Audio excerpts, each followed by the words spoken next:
Let's go. Safety, Chad. Ted's first is convenient. The kindest, man. He's so good at that. My name is Schlatt, and welcome to day one of my 80th trip to Japan. Honestly, guys, I thought I was going to stop coming after my 79th, but there is just something about this place I can't get enough of, so we're running it back one more time. We're vlogging the damn thing this time. 14.5-hour flight from JFK to Haneda. Easy work, though. I was in business class. I used to tell myself premium economy was enough, but then I checked on my Northrop Grumman stock, and we're doing fine, so I splurged. Anyway, out of the airport, first thing we do is beeline for the taxis. Last thing I'm trying to do is schlep all my stuff through the subway, and the taxis here are nice. Fun fact about the taxis, they advertise the taxi while you're in the taxi. It's like, bro, I'm already here.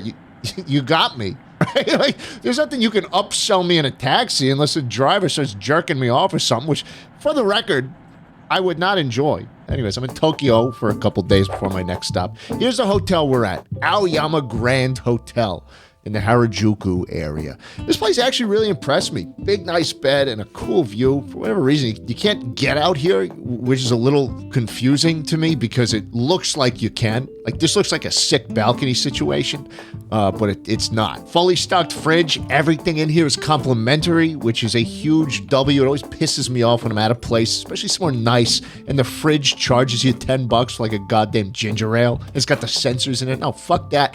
The lady checking me in was like, please steal everything. She was very sweet.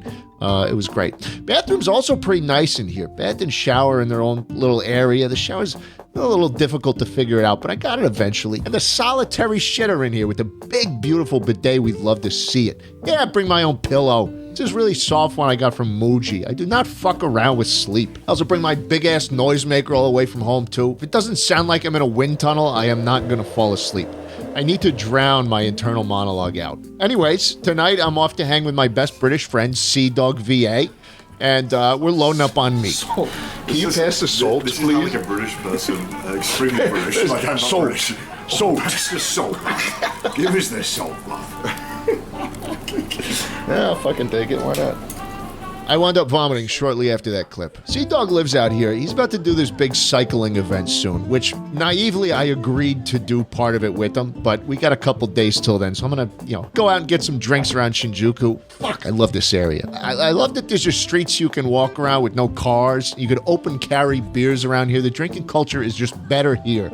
Period. Anyways, great night, great company. Love this dude. I'm gonna love him a little less after this trip, though. We're gonna cycle. We're gonna cycle tomorrow. We're going bike riding in a day, man. Let's go. Let's go. Well, with all the copyrighted music I'm playing in this video, I'm not making a cent. So, let me have this one. Hold on, boys. Before we keep going, please allow me to fulfill a contractual obligation. Today's video is sponsored by Chime, baby! Fellas, I've been enjoying my retirement to the fullest. I just got back from Japan, and I loved every second of it, except the part where I had to get on a plane. The only thing that made me feel better about those crammy seats, that bad airplane Wi-Fi, about the kid kicking the back of my seat for 14 straight hours, was the 5% cash back on travel expenses with my Chime Card. See, Chime lets you pick one spending category every month, groceries, gas, travel, and more, and gives you 5% cash back on it. So let's say you choose groceries and spend $500 a month. That's $300 a year back in your pocket from purchases you would have made anyways. And since your biggest expense isn't always the same, you can pick a new category every month to match it. But my personal highlight, the Chime Card also gets you airport lounge access and the 24/7 travel concierge to make flying a little more bearable. So why not get started right now? Just click that first link in the description or the QR code on screen, or go to chime.com/Schlatt, baby. Thank you, Chime, for sponsoring today's video, and enjoy. Good morning, sleepyhead. It's day 2 already. I went to the convenience, 7-Eleven this time. It was right across the street. Look what I got, dude. Tuna mayo onigiri. I love these things. Just a little ball of rice with some tuna and some mayo in it. Oh, anyways, I'm out for a stroll today, a little morning stroll. Passed by this Toyota Century display. God, I love this car so much. I'm eternally jealous we don't get these in the States. I brought my camera with me on this trip, so I'm going to try and snap a couple pickies while I'm here. And what do you know? I wound up on this beautiful street near Meiji Jingu, and I took these beautiful photos. Wow, so good. Lunchtime, I got some tonkatsu curry, and I watched the Mets lose again. You could put a fucking geriatric on the man, and Francisco Lindor is still swinging at 3 balls with that shit-eating grin. Fuck this team. At least the curry was good. On the way back, look, Shohei, he's selling pillows now. This dude's face is fucking everywhere. And he sells everything. Well, it's raining today, but that's not gonna stop me. I got a ticket to my favorite thing to do in Japan. Baseball, baby. I feel like I bring bad weather wherever the fuck I go, and everyone's wearing these ponchos. I tried to get one at the 7-Eleven. It didn't fit me, much like every other article of clothing for sale here. So I just stick it out with my Japanese man-sized umbrella. I love Japanese baseball games because it's everything an American baseball game is not. The people are there to watch the game. They're cheering the whole time, and when the opposing team is up, their fans cheer the whole time. For any foreign players, they get their own flag from the country they're from. They fly that their entire at-bat. Every batter has this different theme song. Like, it's amazing. Also, all game, these girls are walking around with like 30-pound kegs of beer on their back. Like, just for a couple bucks, you get yourself a Nama beer without leaving your seat. It's beautiful.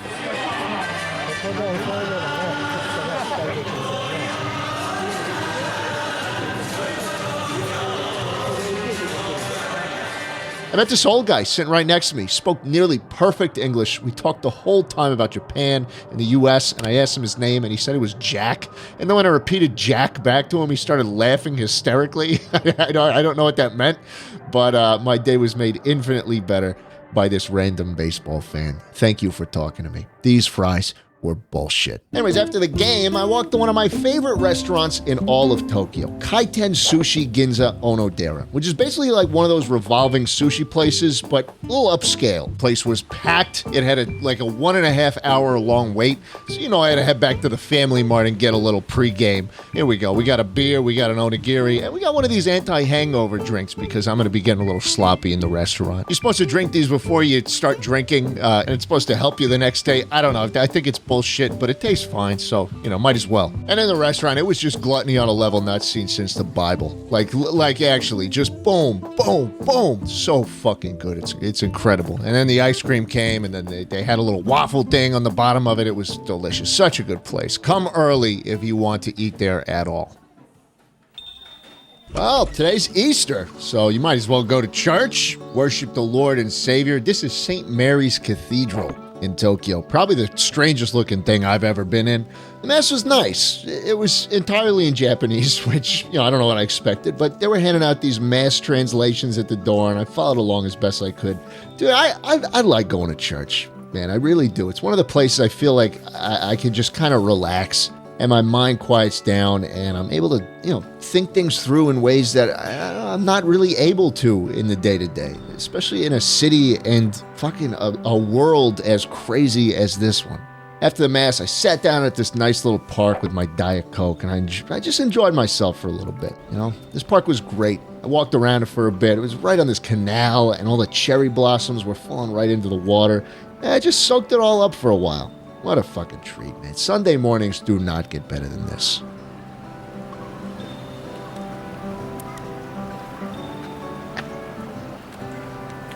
That's the bite. Yeah. That's good. Hell yeah, dude. That's like massive. I don't want to talk about this part of the trip. I don't. Let's leave it at this. I wasn't able to walk for days. Days! Good morning, sleepyhead. You find me in Okinawa on my first day in a pharmacy, looking at knee braces for my legs that are not functioning at the moment. I had to get them for both. So I'm putting both on right there, high compression, knee, little whatever the fuck, see if I can still walk. Yeah, they're working all right. It was a hike to get down here all the way from Aomori where I did all the cycling, and with my bum knees, it was not a very fun time, but I was just happy to be there. All by myself for a little bit, so I decided to go on a little trip on the monorail, the Okinawan monorail, to the Hard Off, which sounds like a porn store. It's not. It's a used electronics store. And honestly, there wasn't much going on here. A lot of wheeze, which was cool, I guess. But, okay, well, maybe I changed my mind. Maybe this place is fucking awesome. No, those guns don't work. They're little pellet shooters. Anyways, out of the Hard Off, I got a little onigiri and sat down and watched a male pigeon harass a female one. That didn't seem right to me. And did some shopping. This was a nice little leather shop.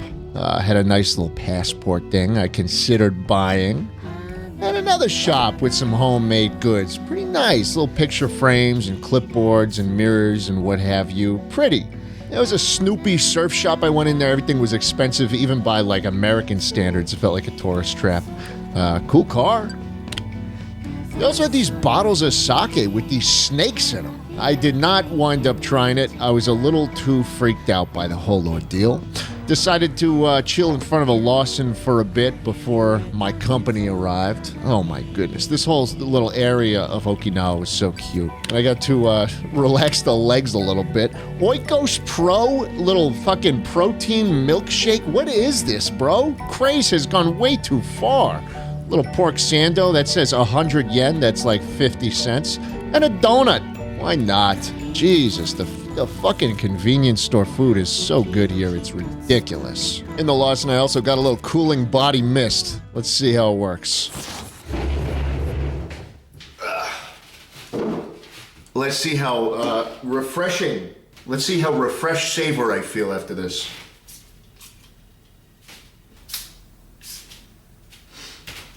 Anyways, my haul from the day, I wound up getting the passport wallet. And I got a little clipboard with the little magnetic thing. You could attach it to the wall, hang a pan on it, a little bottle cap holder, and a little kitty cat. Little kitty cat in the store. Oh my goodness, I love a little kitty cat in the store. Finishing off the day at the Sushi Row, might as well. Oh my God. Just what a perfect place to be a hideous fucking glut. The beer is delivered to you on a conveyor belt, and you can get as many as you want. They will just keep on coming.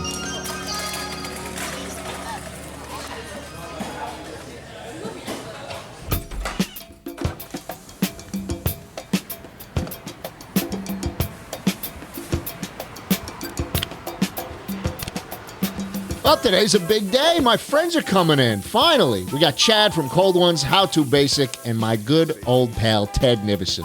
Fish. What a great time. Out with the boys while a random guy plays with meat right in front of your face.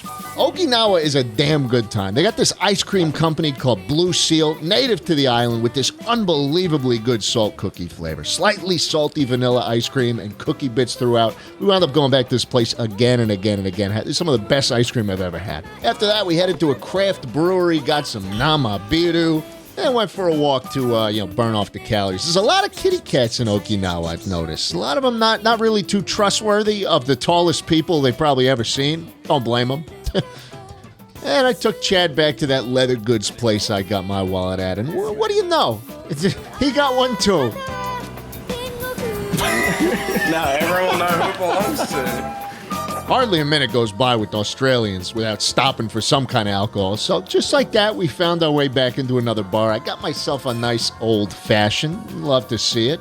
And then, like a beacon in the night, a safe house in the apocalypse, we stumbled into a skier and had the most delicious dirt sheet meal of our lives.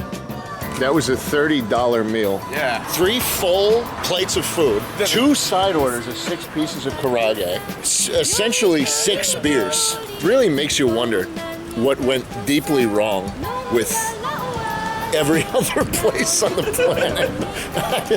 And to close out the night, a rooftop hangout at the Southwest Grand Hotel. Not too bad if you ask me.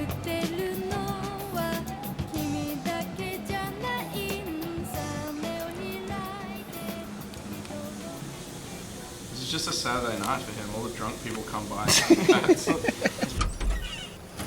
Hey guys, Ted showed up. He's trying to check himself in on the little thing. This man is thoroughly too large for this entire region of the world. Shut your mouth. Ted's first Japanese convenience. Wait, can you send me this for my vlog? Yeah. Okay. Hey guys, welcome. Well, if it isn't the tallest man in the Eastern Hemisphere, Ted Nivison finally made it in, and I'm showing him his first time at a cone beanie. We got the Orion draft beer, my favorite, the Fami Chicky. How does he like it? Huh? Yeah. Fuck you, it's way better than that. Anyways, we went walking around, just looking at shit, buying shit. There was a freshly squeezed orange juice machine. Yeah, that shit was pretty good, I guess. Yeah, we wandered into some back alleyway and had lunch at some, restaurant in a garage. Oh, fucking good. Arigatou gozaimasu. Schlatt taught me how to say something in Japanese, and I fucked up. I fucked up, and I got a little nervous. You gotta stop doing that nodding thing like you're a... Ted also became the fucking village photographer. Every single person was asking him to take their photo. I don't know, does he just look like one? Because I take photos too.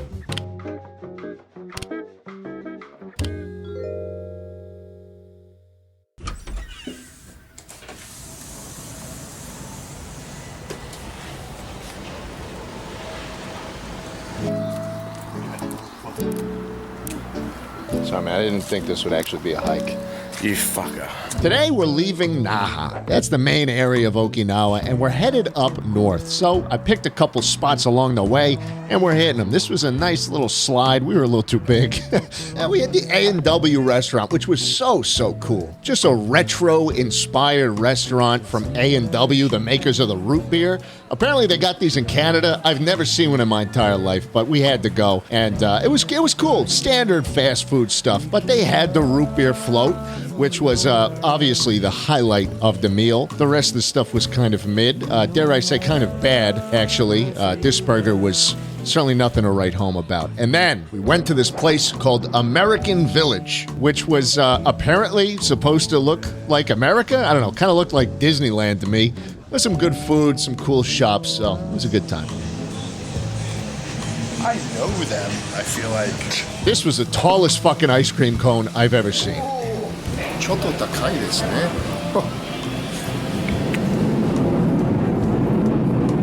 The sound of the fighter jets adds to it, I think. Yeah, a bit patriotic. Hey, Ted, I found out a way to make it feel more like American Town. Oh, yeah? Yeah.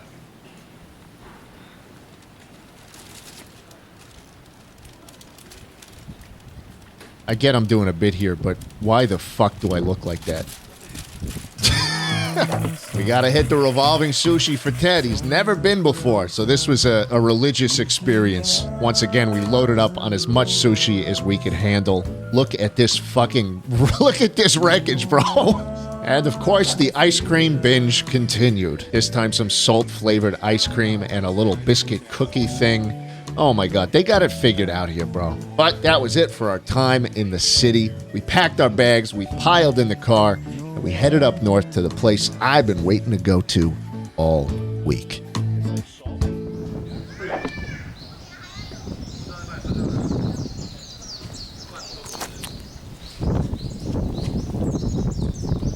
Man, this place sucks. And then it keeps me normal. About an hour north of Naha is Hoshinoya, Okinawa, one of the nicest resorts in the world.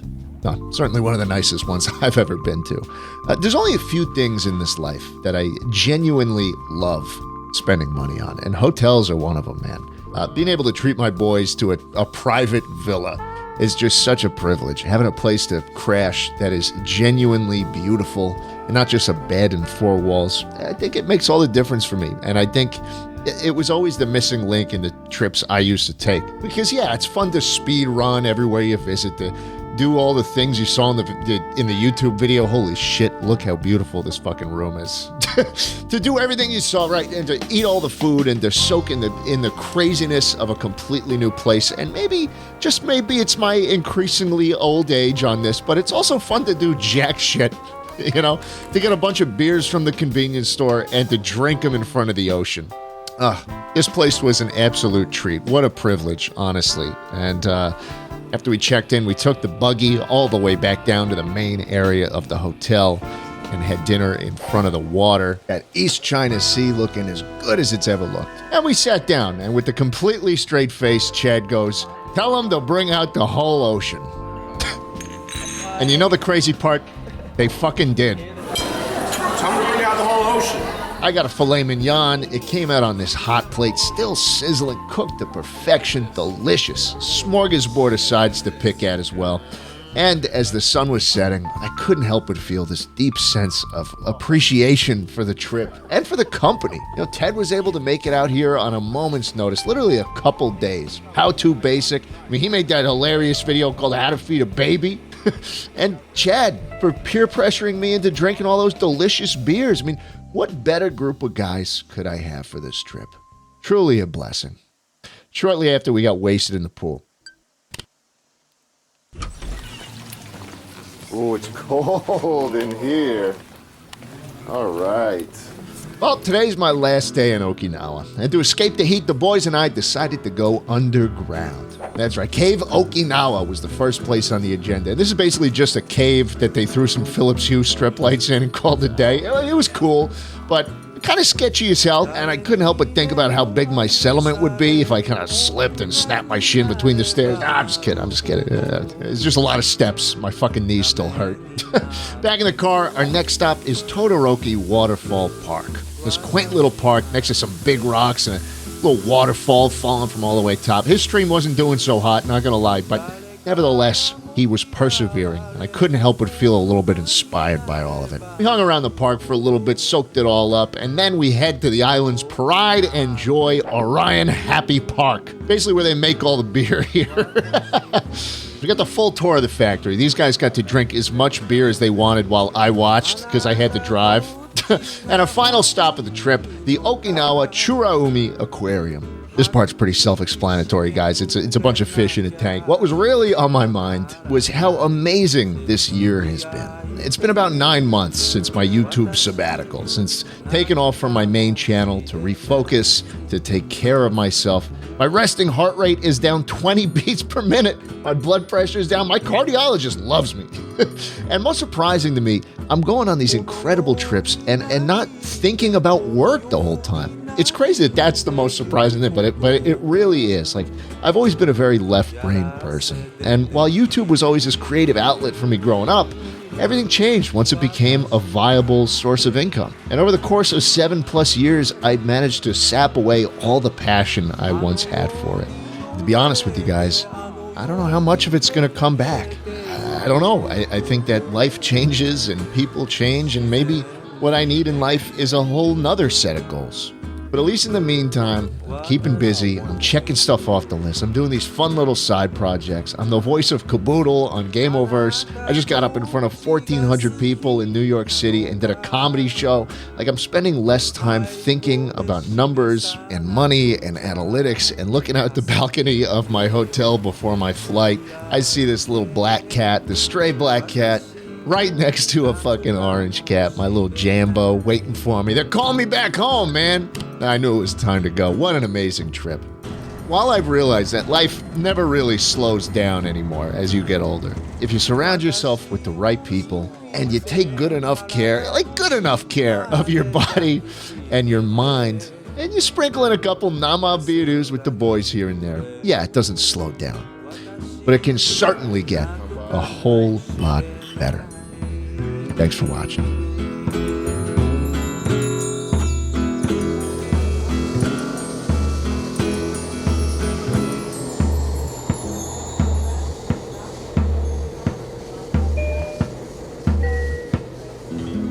This station is Penn Station.